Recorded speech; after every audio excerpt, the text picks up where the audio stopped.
I'm making Cava.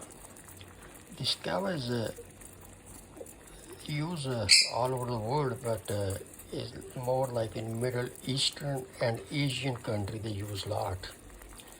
The ingredients are very simple and most of them available in kitchen. So right here, few things.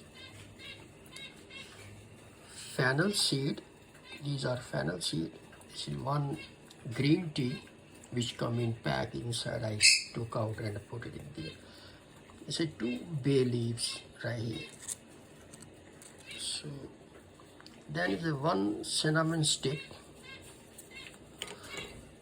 and few OnStar and few cloves. These are the ingredient in there which I'm cooking. It's already done actually. Once color change, that means Cava ready. Now in this cup, I'm going to add honey, a spoon of honey, 1.5 spoon, and this piece of lemon. I'm not going to add all the lemon, so this will be enough for 1 cup.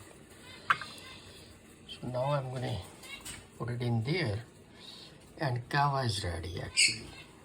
So it's very delicious, very good taste. And also sometimes I add cardamom seed or green cardamom. So cardamom also give a good smell, but OnStar have very similar smell, which is Roma, very nice Roma. Now I can start feeling very good Roma.